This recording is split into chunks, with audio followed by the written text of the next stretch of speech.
Picture your evening. A screen, a couch, maybe a phone in your hand, thumb moving without thinking. Now strip all of it away. No electricity, no screens, no streetlights. Just fire and dark, and a night that lasts 12 hours. That was every night for 300,000 years of Homo sapiens. Here's the disruption. For most of human history, downtime, as you understand it, didn't exist. There was no weekend, no concept of a hobby separate from survival. And yet, in a cave in southern France, in 1940, 4 teenagers stumbled into a chamber called Lascaux and found something that shouldn't have been there if life back then was only about staying alive. Over 600 painted animals, made roughly 17,000 years ago, by people who had no reason to paint anything at all. This is going to change how you think about the word fun, because ancient humans weren't just enduring existence between hunts. They were playing games, making music, getting intoxicated, gambling, and creating art, often at enormous cost, with no survival benefit whatsoever. Start with the oldest evidence we have. In the Blombos Cave on the southern coast of South Africa,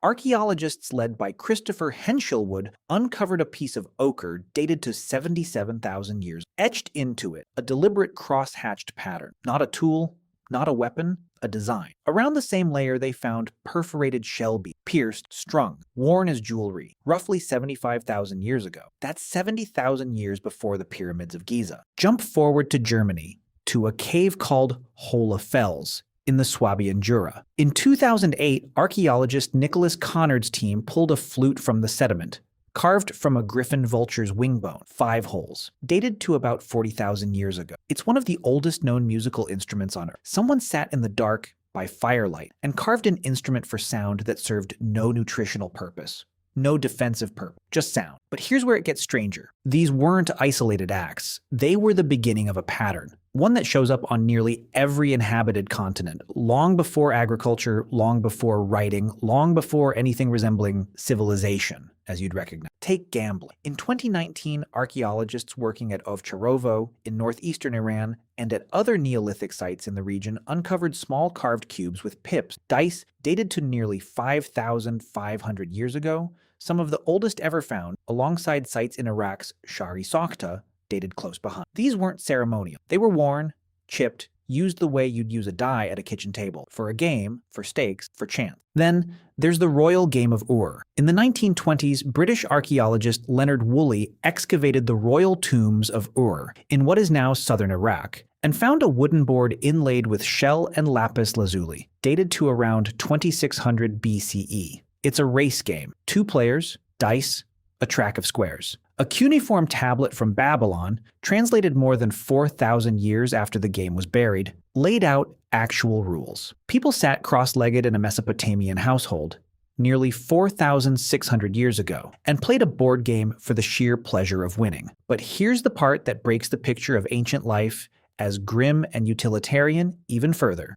They got high, deliberately, and often together. At Chavín de Huántar, high in the Peruvian Andes, archaeologist John Rick has spent decades excavating a temple complex built around 900 BCE. Inside, his team found bone snuff tubes and residue consistent with vilca, a powerful hallucinogenic seed. The architecture itself, narrow stone galleries designed to distort sound, suggests the space was built specifically to stage group psychedelic experiences. Not medicine, not a cure for illness, an experience engineered on purpose, for people who had no writing system but built acoustic chambers anyway. Except there was a problem with assuming any of this was universal, or constant, or comfortable, because fun, for most of human history, was inseparable from risk. In the Alps in 1991, hikers found the frozen body of a man now called Ötzi, dead roughly 5,300 years ago, an arrow lodged shoulder. His last hours weren't leisure. Even leisure carried an edge. Feasts could end in violence, gatherings could turn to conflict,